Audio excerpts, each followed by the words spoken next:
Hi, this is Growing Up Aspen, Joiners Table podcast with Andy Collin and Chris Pomeroy. And today we're joined with Lisbeth Odén. What about high school? What about, were there any real teachers that you felt like really influenced you from high school? Because it feels like once you're out of high school, even in today's world, I feel like a lot of the socialism that we dealt with in high school, we still have out in the workforce. It's not like that changes too much. The lessons that I remember most that still come into my brain are George Burson talking about Vietnam. Yep. And his slides from Vietnam. That impacted me like none other. Yeah, me too. I think it's funny because every single person I talk to says the exact same thing. So we all got that, Yeah. That and just his classes in general. I liked his classes. I did well in his classes. The way he taught resonated with me. Which for me, being profoundly dyslexic was a big deal. But he used a lot of visual and he spoke a lot. Well, and he liked to do multiple choice. And so he liked to set it up where obviously two of them were jokes, so he wanted you to laugh at the two. So you had to choose between the other two. And usually if you read or you paid attention, you kind of could tell which one was the right one, Exactly. So I felt like he was, and George on Facebook is still my teacher. Yeah, I agree. I know. I like communications back in what he's up and talking and about. I will write to him privately. I'm like, I don't understand. Can you help me understand? Yeah. So he is still absolutely my teacher. Yeah. There you are. And as I said, made me think of George Wilkes. Yes. Because if you said or anything like that, he had some irreverent something, ancient Chinese proverb or Hiawatha or, all of which would be culturally inappropriate now. Right.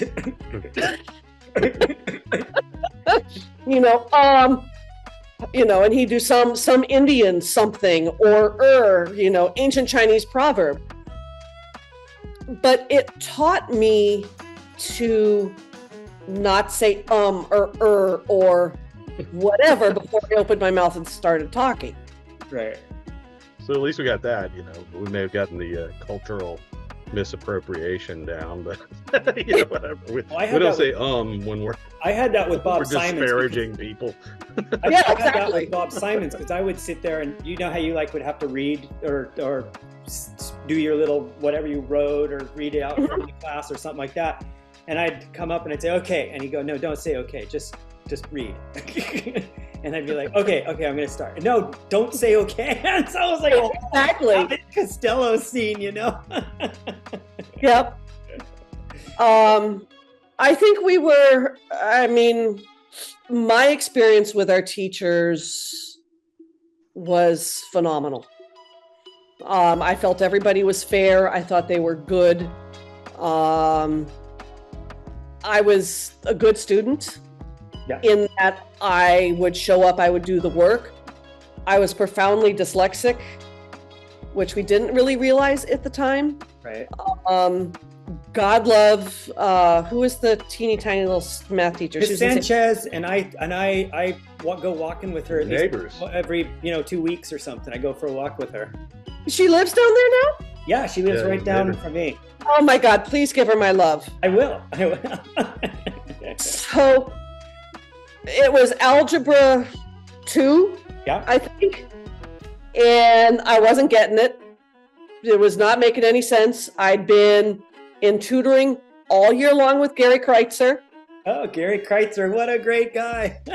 Yeah, you remember him with the big red hair? God, I love him. He had like a white guy fro going on. Exactly. He was like Santa Claus incarnate. I loved him. He was like something out of like Welcome Back, Kotter or something. Yeah, exactly. If I'm not mistaken, he's living in George's old place, or he's right next door or something like that. I think he might. Oh, that's fun. Yeah. So I'd been in tutoring with Gary all year.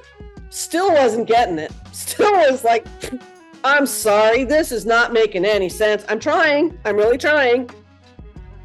Sat down for my final, and it was nothing but proofs. And I looked through it, and I signed my name, and I walked up and I went, Miss Sanchez, I'm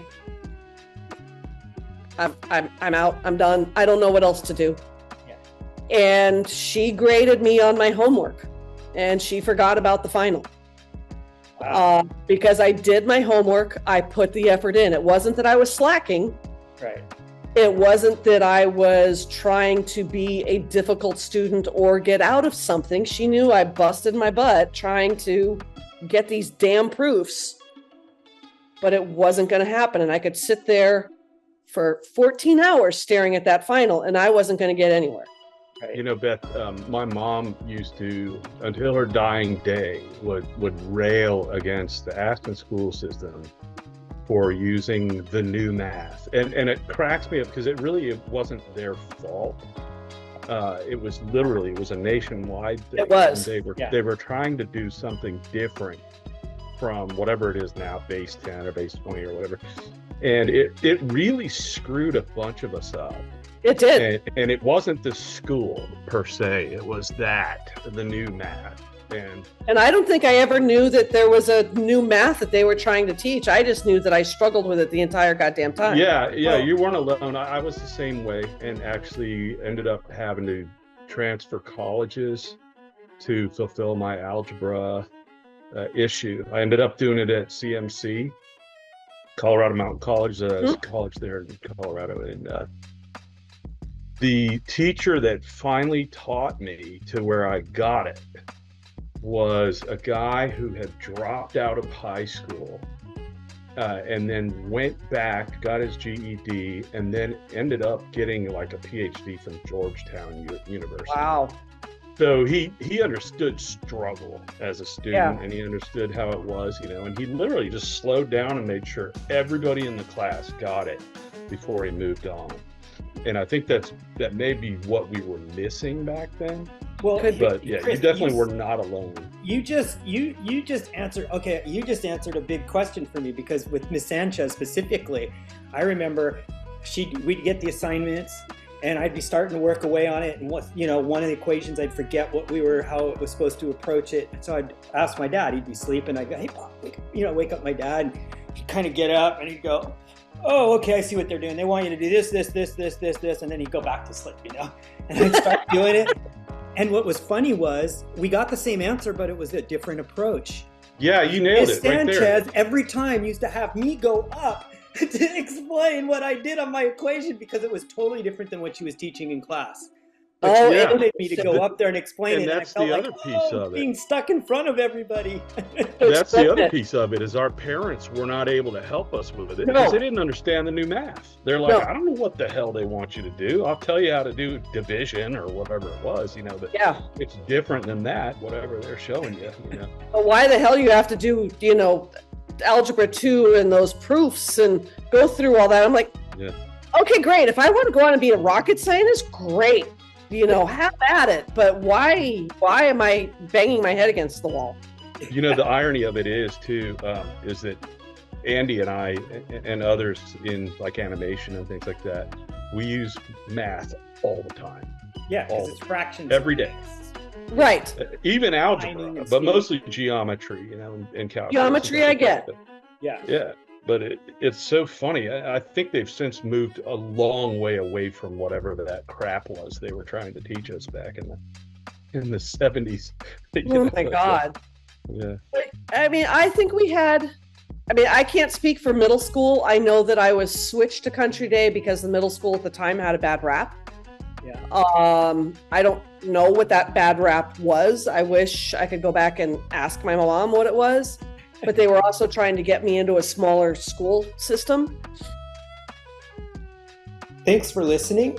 The authors of Growing Up Aspen would like to thank you, and would like to also thank the Aspen Times and the Aspen Daily News for giving us materials for our book, Growing Up Aspen, Adventures of the Unsupervised, which you can get at twistandturnpress.com and any local bookstore.